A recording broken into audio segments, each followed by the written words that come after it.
저희 오빠에 관한 얘기를 할까 합니다. 저희 오빠는 30대 초반으로 여친이 있습니다. 오빠와 사귀는 사람들한테 별 관심이 없었는데 갑작스럽게 사귀고 있는 여친과 결혼을 하고 싶다고 했어요.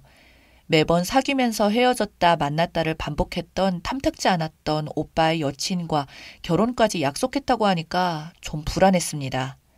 왜냐하면 현재 지금의 오빠 여친은 꽤 오랫동안 만나는 것 같았는데 맨날 다투기도 잘하고 헤어졌다고 그 핑계로 술 진탕 마시고 온 날도 있고 해서 결혼해서 살면 또 그러지 않을까 걱정이 되었죠.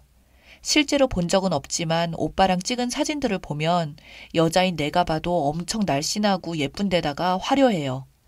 오빠의 평소 여자 이상형이 소녀같이 착해 보이는 얼굴에 청순 가련한 다소곳한 스타일인 걸로 알고 있었는데 의외였죠. 이상형은 이상형일 뿐이고 마음이 끌리는 것은 다른 건가 보더군요. 그만큼 저희 오빠랑 전혀 어울리지 않을 것 같은 외모였어요. 뭐 우리 오빠도 딱히 내세울 것 없는 지극히 평범한 일반 남자 중에서 한 명이라서 어떤 여자건 우리 오빠를 구제해준다면 저로서는 땡큐인 것은 사실이지만 오빠가 그 여친과 사귄 뒤로부터는 신경도 날카로워져 있고 뭔지 모르지만 불안정해 보여서 조금은 걱정스러웠습니다. 아직 저희 부모님께 정식으로 인사를 오진 않았지만 오빠가 정식으로 인사시킬 날이 얼마 남지 않았다는 걸 알았어요. 오빠가 처음으로 결혼까지 약속했고 곧 인사시킬 것이라고 말했기 때문이죠. 이름은 차은희이고 모 회사 비서실에서 일하고 있다고 했습니다. 오빠랑 사귄 지는 3년이 되었대요. 제가 보기에는 오빠가 여친한테 푹 빠져 정신이 없는 것 같았어요. 오빠가 엄마에게 처음으로 결혼할 여자라며 집에 데리고 와서 인사시키겠다고 했을 때 저희 엄마는 엄청 기뻐하셨습니다. 엄마가 주변에 아시는 분들이 많아서 오빠에게 선자리를 주선하겠다는 분들이 꽤 있었나 본데 그때마다 따로 여친이 있으니 거절할 수밖에 없기 때문에 오빠 여친이 어떤 사람인지 꽤 궁금해했었어요. 그래서 엄마가 오빠 여친에 대해서 만나기 전에 따로 알아보고 싶다고 했습니다. 엄마는 자타가 공인하는 마당발이세요. 엄마가 있는 모임이 상당했고 매달 지출하는 모임비만 해도 80만 원이 넘는다고 하셨던 것 같아요. 에어로빅 댄스, 노인 무료 급식 봉사, 회사 동기 모임, 배드민턴 동호회, 아파트 부녀회, 전문 사진 작가와 함께 사진 찍기 동호회 등등 그야말로 마당발이라고 해도 과언이 아닙니다. 할아버지께서 생전에 국회의원 출마를 하신 적이 있으셨는데 저희 엄마가 전면에 나서서 적극적으로 활동을 했을 만큼 굉장히 사교적이셨죠. 엄마가 일부러 뒷조사를 한 것은 아니었고 그냥 오빠 여친이 다닌다는 회사에 한 달이 건너 아는 사람을 통해서 알아볼까 하시더라고요. 며느리가 될지도 모르는 아가씨에 대해서 궁금하니까 주변 사람들을 통해서 알아보는 건 괜찮다고 생각했습니다. 그냥 회사에서 평가는 어떤지 정도 물어본다고 했었죠. 어느 날 오빠가 일주일가량 지방 출장을 간다고 했습니다. 엄마가 그날 저녁에 오빠 여친이 다니는 회사에 아는 지인 통해서 알아봤더니 일도 야무지게 똑소리 나게 잘하고 성실하다고 하더랍니다. 그래서 엄마도 매우 흡족해 하셨어요. 그런데 갑작스럽게 엄마가 한 통의 전화를 받았는데 갑자기 얼굴이 확 굳어지셨고 저한테 갑자기 함께 가볼 곳이 있다고 하면서 따라 나오라고 하셨어요. 어디를 가시는데 갑자기 같이 가자고 하냐고 하니까 설명할 겨를이 없다고 하시면서 당장 따라 나오라고 하시더라고요. 하도 엄마가 바쁘게 재촉하는 바람에 후다닥 뒤를 따라 나왔습니다. 엄마가 설명할 시간이 없으니까 나중에 말해줄 테니 잠자코 있으라고만 하시더라고요. 시내 번화가의 현대식 건물 지하주차장에 차를 대고 그 건물 지하에 있는 꽤 고급스러운 술집으로 들어갔습니다. 저는 이런 곳은 처음이라 세련되고 고급스러운 분위기인 술집에 약간 압도되는 느낌이었어요. 안내하는 남자 직원도 꽤 잘생긴 데다가 모델같이 키도 크고 매너도 깔끔하니 인상적이었습니다. 엄마가 앞장서 들어갔는데 그 잘생긴 남자 직원이 엄마에게 몇 마디 묻더니 바로 안내를 하더군요. 그 남자 직원의 안내에 따라 들어가면서 보니 거기 마담인 듯한 어떤 젊고 예쁜 여자가 머리에 은빛 단발 가발을 쓰고 오고 가는 사람을 응대하고 있었고 잘생긴 남자 직원의 안내에 따라 들어간 곳에는 아주 고급스러운 로비가 있었는데 이미 두 분의 남자분이 와 있었어요. 한 분은 엄마의 지인분이셨고 또 다른 한 분은 이곳 술집의 사장이었어요. 엄마 지인분은 그곳 사장의 친척으로 실질적으로 직접 경영하는 분이라고 했고요. 바로 그 지인분이 자주 다니는 술집이라서 엄마가 그곳에서 이곳 술집 사장을 소개해달라고 부탁한 모양이었습니다. 처음엔 왜 엄마가 저를 데리고 오면서까지 이곳 술집 사장을 만나려고 하는지 의아했었네요. 엄마가 그 술집 사장한테 물었습니다. 아들 여친 이름이 차은이라고 하는데 혹시 여기에서 일하고 있나요? 라는 거였어요. 저는 그 말을 듣는 순간 깜짝 놀랐습니다. 오빠 여친이 이런 데서 일한다고? 회사 다닌다고 했는데 무슨 말이지? 그러더니 아까 그 잘생긴 남자 직원들을 부르더니 직원 명부를 가져오라고 시킨 것 같았습니다. 그 술집에서 일하는 직원들은 모두 예명을 사용하기 때문에 본명을 모른다고 하더라고요. 그러면서 예비 며느리가 이런 데서 일한다면 아주 큰일 났네. 시어머니 되실 분이 확인하러 오신 거군요. 하면서 묻더라고요. 결국에 직원 명부에서 차은희라고 하는 이름 석자를 찾아냈습니다. 사진도 일치하더군요. 밤 시간만 알바식으로 하고 있다고 했습니다. 아까 입구 쪽 안내데스크에 서 있었던 은발머리 젊은 여자가 얼굴 마담이라고 했어요. 사진 속의 오빠 여친 모습이랑 그 술집의 얼굴 마담이랑은 정말 몰라보게 다른 얼굴이어서 알아보기가 힘들었습니다. 엄마는 기가 막혀서 완전 얼굴이 굳어졌는데 그 술집 사장이 여기는 정치하시는 분이 오고 가는 곳이니 절대로 큰 소리 내시면 안 된다고 하면서 원하시면 그 직원을 내보내겠다고 했습니다. 아들이 사귀는 여자친구일 뿐이라서 직접 눈으로 확인해보고 싶었을 뿐이라고 했습니다.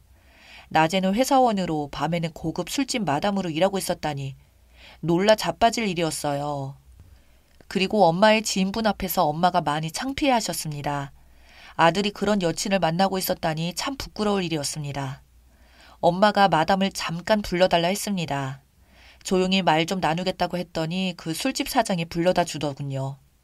은발머리에 야식꾸리한 진한 화장에 몸에 착 달라붙은 미니스커트를 입은 마담이 들어왔습니다. 엄마는 그 장면을 동영상을 찍고 나누는 대화 내용도 함께 잘 녹음하도록 저에게 시키셨어요. 제가 그 마담의 모습을 동영상으로 촬영하자 왜 그러냐는 듯이 물어왔어요.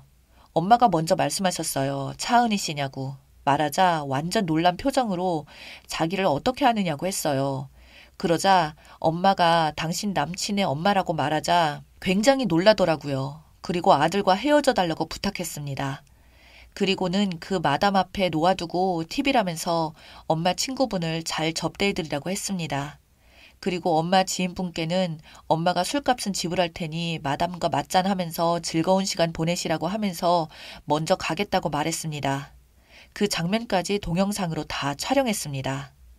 그때까지 아무 말도 못하고 체념한 듯이 그냥 오빠의 여친은 그대로 앉아 있었습니다. 그렇게 엄마와 나는 그 술집에서 나왔어요.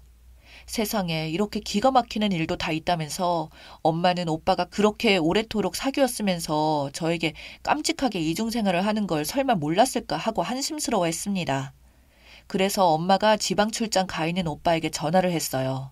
오늘 있었던 일의 자초지종을 말해주고 아까 찍었던 동영상까지 보냈습니다.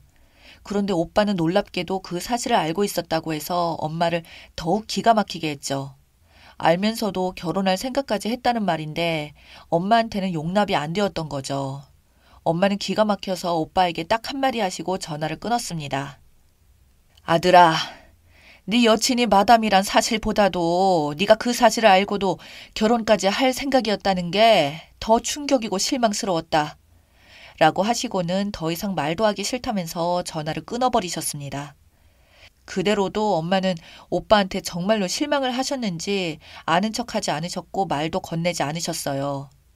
아, 그리고 엄마가 어떻게 오빠 여친의 술집에서 알바를 하는지 알게 되었냐고요? 엄마가 아는 분이 많으니 그리 어렵지 않으셨나 보더라고요. 오빠 여친이 다니는 회사에 아는 분들이 오빠 여친이 처음에는 언급한 것처럼 참 성실하고 일도 잘하는 여사원으로 좋게 말해주는 분도 있었지만 반면에 오빠 여친이 사는 빌라 주인이 엄마의 지인분이셨는데 거기를 관리해주는 분이 제일 아래층 사시는 할아버지가 그러셨는데 퇴근 후 집에 들렀다가 이상한 옷차림을 하고서 다시 나갔다가 꼭두 새벽에 집에 들어온다고 하더래요. 그래서 엄마가 미심쩍어서 사람을 시켜서 미행해서 어디로 가나 알아봤답니다. 그 술집으로 다니길래 엄마가 직접 거기서 일하는 종업원인지 아닌지 확인하기 위해서 저를 데리고 갔던 거였어요. 아무튼 엄마의 마당발 덕분에 오빠 여친의 이중생활을 알게 되었지만 여전히 오빠는 그 여자한테 미련을 버리지 못한 듯해서 엄마와 오빠는 한동안 말 한마디 섞지 않은 채 지냈습니다. 오빠 말에 의하면 오빠의 여친은 처음부터 술집에서 일했던 것은 아니었고 아버지는 어렸을 적에 일찍 돌아가시고 어머니 혼자서 동생들과 여친을 키워오셨는데 갑자기 어머니마저 병원에 입원하게 되고 동생들까지 챙겨야 했는데 그동안 직장 다니며 모아왔던 돈은 어머니 병원비와 생활비로 다 써버렸다네요. 오빠 여친네 어머니는 간 이식 수술을 하기로 했는데 다행히 기증자가 생겨서 수술을 해야 하는데 돈이 급히 필요했었대요. 하는 수 없이 이것저것 따질 겨를도 없이 상대적으로 알바비를 많이 받을 수 있는 얼굴마담 알바를 하기 시작했다고 했습니다. 동생들과 아픈 어머니를 계속 돌봐야 하기 때문에 지금껏 계속 술집에서 일하면서 낮에는 회사원으로 밤에는 마담으로 이중생활을 했다네요. 그리고 그 생활에 점점 더 익숙해졌다고 하더랍니다. 그래서 오빠도 그 때문에 몇 번 헤어지다가 다시 만나기도 하면서 많이 힘들었다고 했습니다. 회사에 다니면서 받은 그 월급들도 동생들 먹여 살릴 생활비에 쓰니 그리고 어머니의 치료비 등이 힘에 부친다면서 계속 술집 알바를 그만두지 못한다고 해서 많이 속이 상했었다고 했습니다. 그래서 제가 오빠한테 오빠 여친한테는 술집에서 알바를 힘들게 하지 않더라도 동생들과 어머니를 케어해줄 만한 경제력 있는 남자를 만날 수 있게 오빠가 자리를 비켜주라고 했습니다. 오빠는 능력이 안 되니 행여 결혼하더라도 바로 깨지는 것은 시간 문제라고 했어요. 그래서 엄마랑 철륜 끊고 결혼한다 쳐도 오빠는 그 여자랑 오래 못 살 거라고 안 봐도 비디오라고 말해주었습니다. 전부 현실적으로 생각하고 이 정도에서 헤어지는 것이 서로를 위하여 좋을 것 같다고 결단을 내리려고 했더니 제 말이 일리가 있었던 모양인지 깊이 생각하는 것 같았습니다. 오빠 여친은 오빠에게 이미 결별을 선언했다고 하더군요. 그렇게 해서 오빠는 결혼할 여친과 마음 정리하고 헤어졌습니다. 맞지 않은 결혼을 감정만 앞세워서 억지로 하게 되면 서로에게 상처만 남기고 헤어질 게 뻔하기 때문이었죠.